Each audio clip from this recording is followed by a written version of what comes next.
Hello folks, welcome back to The Addicted Bookworm, where my addictions all over the internet. On this channel, do library book hauls, book reviews, both digital and physical, audiobooks, and so much more.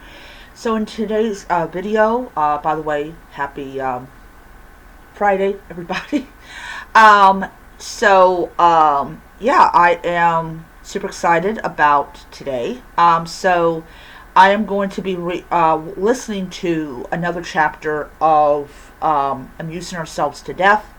That should be a lot of fun to listen to, and also I'll be doing a impression of that chapter today. So in today's video, which is the first for today, I will be talking about something that I did yesterday, and I think is important to talk about this and to understand why I did it. So most everyone knows that I'm an author, and I am in the middle of proofreading my horror anthology that I'm going to be releasing September 1st, though I decided to knock it down to late September and everything. So one of the things I noticed when I was trying to proofread my manuscript was that I kept on being distracted by my phone, especially TikTok. And I had known for quite a long time that TikTok's job is to keep you engaged. So you really are not doing anything at all. You're not doing anything. And so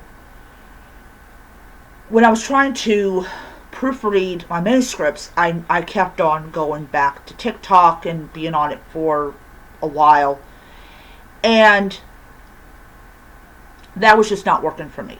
I have a manuscript that I need to get proofread and all this stuff, and I just don't have time to be on TikTok. But somehow I would always end up being on TikTok. Lemonade, not so much. Lemonade was kind of like, they're going to take down TikTok, and so Lemonade will be our go-to, and then we find out that Lemonade also got banned, though it is back.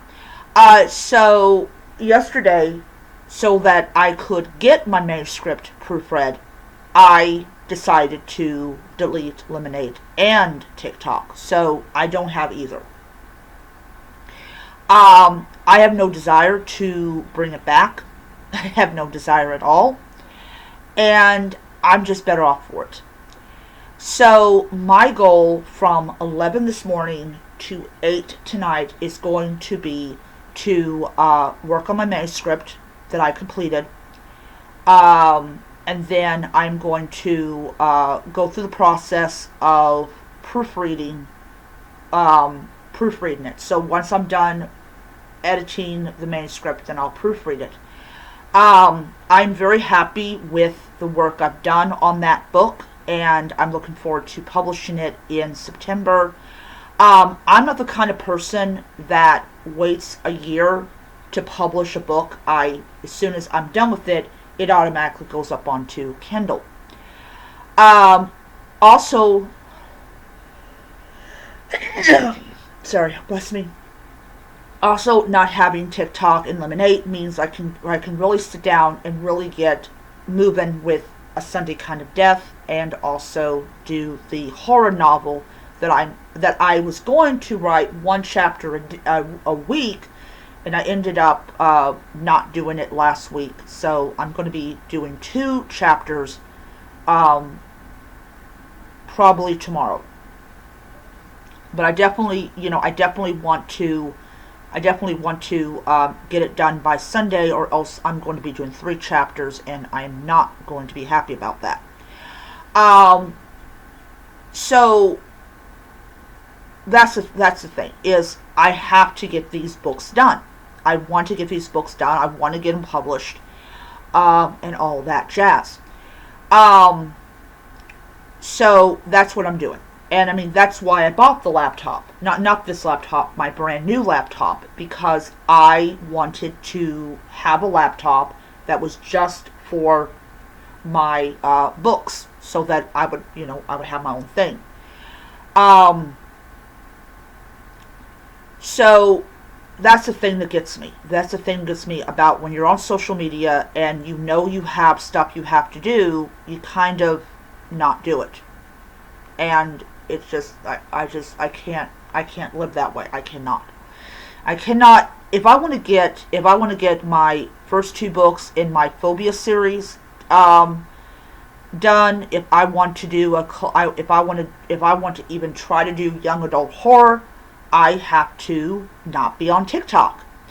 So, another thing about me and my relationship with TikTok is I was like under the assumption, I don't know why I was under the assumption of that if you go and publish a book and you do it as best you can, that people are going to get the book and they're going to review it.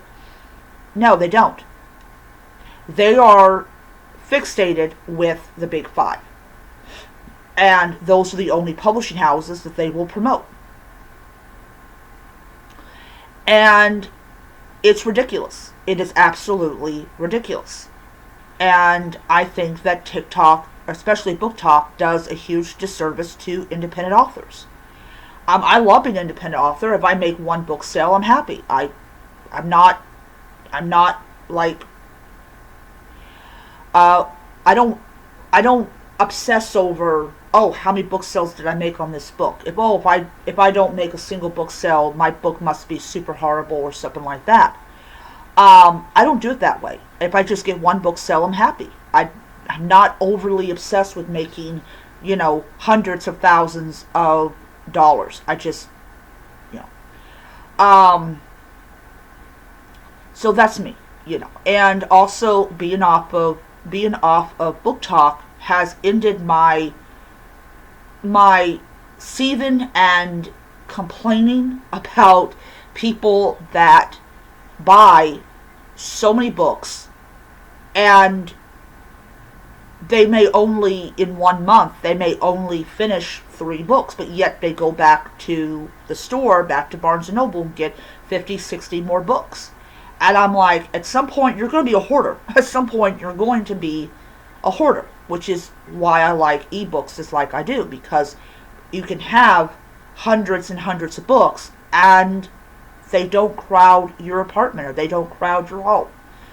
And I think that is also a big turnoff for me as an author and as a reader, that you collect more books than you read, or you unhaul them. And I'm all for people unhauling books and donating them to their public library. I'm definitely, all for that. And I'm actually considering, when it gets cold, meaning there'll be no bees around, I am going to go over to the little free library they got over there on Catholic Church property, and I'm going to donate a bunch of children's books that I already own. So that is what I'm going to do, and that's going to be really cool to do that. But I'm working on getting through this teeny tiny pile of books. There's 3 books and 3 ebook readers. But I am actually reading a sequel to The Blade Itself by Joe Abercrombie. The first book was bad. I did not like the first book. The second book is better than the first book. And I'm just really focusing on getting that book done. And then I'll do the review, and then I will finish Covert. I'm about 10 chapters away from finishing that book, so I'm going to work on my ebook that I borrowed from the library, and then I'm going to do the review, and then I'm going to finish Covert, and then I will finish reading the book, the Cozy Mystery that I'm currently on.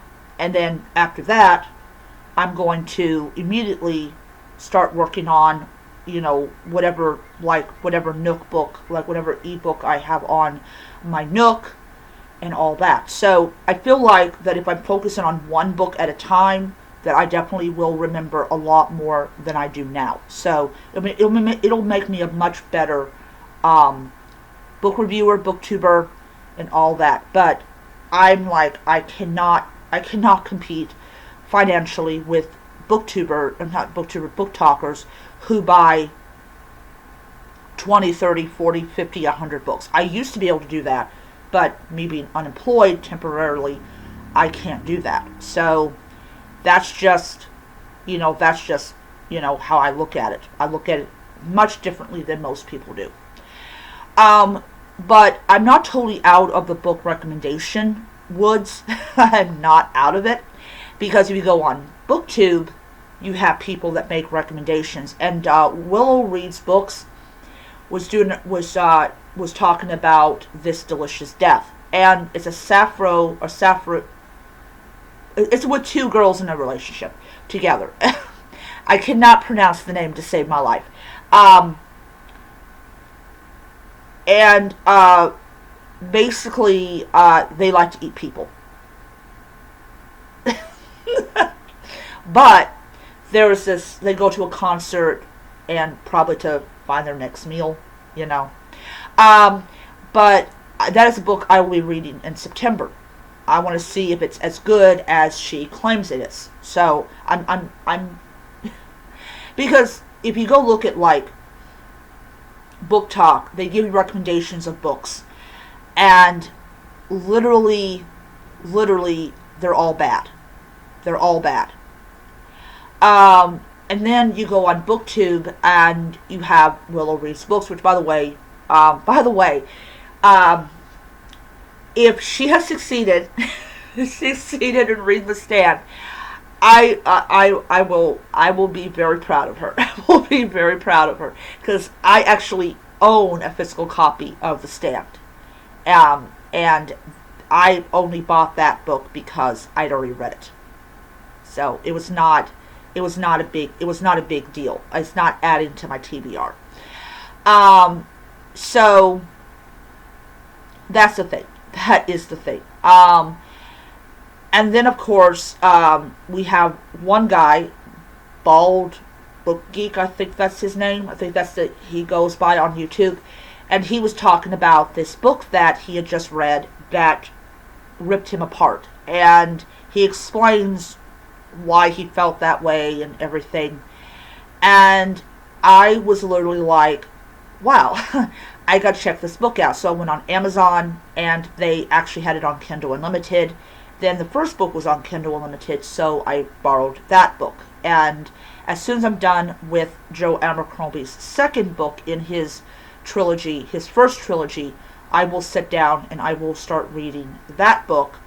I do have, I think it's like 3 free books I got from Amazon that I will be tackling at some point for the remainder of the year. So yeah. So when we're talking about Book Talk and how it diverted my attention away from my own work, my own thing I was doing, and deleting TikTok from my phone, which for the first hour I was elated that, oh yeah, I finally got away from the Matrix. And then I didn't realize like how addicted to TikTok I had become, because I started having kind of like shakes. And I was like, damn, this is a drug. And I didn't realize I had become addicted to it. Because any normal person who was happy that TikTok was going to go away would have deleted TikTok off their phone. I didn't do it. And I should have realized that was a sign that that as soon as TikTok comes back, I'm going to be back on it. So that's the thing. That's the thing that really, really concerned me. And now that I've deleted them from my phone, and not only do I have now more memory than I did before, which means I can make more YouTube shorts, I just feel much better now. It's been like, I think, what time it is, maybe about 12 hours since I deleted TikTok from my phone. And it was kind of like I went to pour myself a a bowl of cereal, and while I was waiting for my phone to turn on, all that, I made it, and then I poured milk, and then my phone was on, so I swiped, and then I deleted Lemonade and TikTok, and then I turned off my phone and went back to it. So it's been more than 12 hours. It's been more than 12 hours.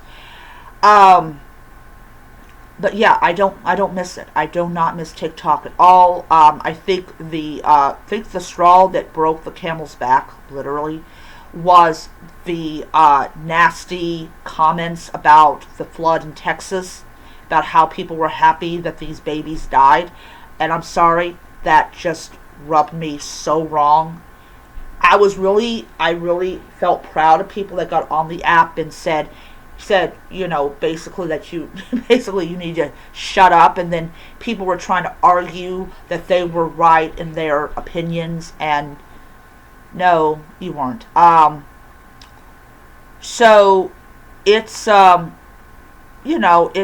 it definitely is something else. It definitely is something else. But that was the straw that broke the camel's back, and also, I do not have the finances to compete with these people. Yes, it's great that people are doing library book hauls. I think that's great. I think that it's about time. But there's also library book hauls on YouTube.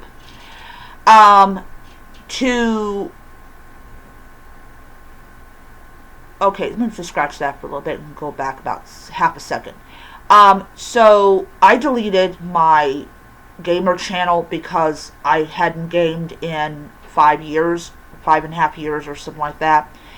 And so what I actually did, I replaced it with the Crafty Girl. And so the Crafty Girl, it comes right out of me leaving TikTok. And this is just a channel that shows me, like, doing projects, like I'm doing a kitten that's coming out of a Christmas box. So I did my intro yesterday, which I don't really think I did a good enough job on that. I posted my first short for number 1 on the kitten thing. And today I'm going to be doing another one. I'll be doing number 2. And so there's 6 of them, 6 colors. And I will be doing that. And then also have a wobbles that I will also be working on when I'm finished with the kitten in the thing. Those are going to be YouTube shorts as well, and we'll see what happens. But if you guys are interested in joining the Crafty Girl, subscribing to the Crafty Girl, the link will be down below. I hope you guys will enjoy it, and I will see you next time.